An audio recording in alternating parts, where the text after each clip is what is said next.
Welcome back to Aging and Awesome. Sleep apnea is a common disorder with older people, with as many as 1/3 of people over 65 having some sleep apnea, according to a recent study. That's a lot. We have Dr. Tammy Neugebauer here with the TMJ and Sleep Therapy Center of Reno on the show to help us assess how we can tackle this challenge. Dr. Neugebauer, thanks for coming. Thank you. Sleep apnea, 1/3 of older people. Yeah, it's what is crazy, right? The sleep apnea happens when you go to sleep at nighttime and your jaw falls back and your tongue falls back and it collapses your airway. It can last 10 seconds or longer, and sometimes we have a desaturation of your oxygen levels from 3 to 4%. So basically you're suffocating while you're sleeping at nighttime.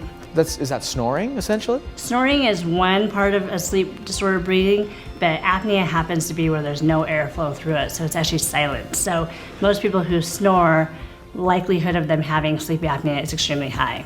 So for those at home that have dentures, why is this something that might affect them more likely to? So if the patient's lost their teeth, most likely they had an airway obstruction that may have caused that.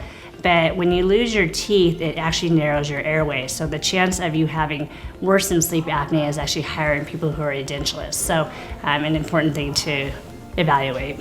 So when you're assessing people, do you have to do a sleep study? How does that work? Or do they tell you that this happens, but they're asleep? So how do they know they have it? So, and that's the confusing thing. So as a dentist, everyone wonders why I'm into sleep apnea. So I start with the health history. A lot of our patients are hypertension, they've had a heart attack, they've had a stroke, they're diabetic, they're taking 3 medications for blood pressure, and they're also taking sleep medications because they can't sleep. I ask certain questions. Well, how do you sleep? Do you go to sleep? Do you stay asleep? And do you feel rested during the daytime? If at any point that they say no, then I evaluate even further. So when I look into their mouth, I see a lot of signs and symptoms of sleep apnea. So clenching, grinding your teeth, decay, periodontal disease, anything in the oral cavity that could be a result of it. We look at tongue. So is your tongue too big for your mouth? Does it have scalloping?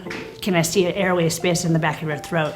Those are all things that we look at to see if they have signs and symptoms of sleep apnea. You mentioned high blood pressure. A lot of people have high blood pressure, so that's connected to sleep apnea. 100%, and that's what I think is misunderstood. So when you go to sleep at nighttime, when you have that suffocation event, a lot of times there's increased pressure of the chest cavity, and that heart has to pump harder in order to get oxygen to the rest of your body. So oftentimes that can affect the blood vessels.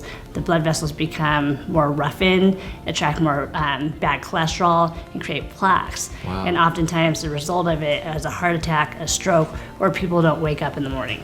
Whoa. It's extremely severe. And what is treatment exactly for sleep apnea? So standard care is the PAP therapy, positive pressure. We make the oral appliances as an alternative to CPAP, usually for mild, moderate sleep apnea and people who are intolerant of the machine. Okay. There's surgical interventions. We use a night laser therapy, which is a laser therapy to help strengthen the oral pharyngeal tissue. So you can do that, but also it sounds like there's non-invasive too. Correct. But is that the main way you treat it, with the laser? It's usually oral appliances. It depends on the sleep physician and their order of what kind of treatment they'd recommend.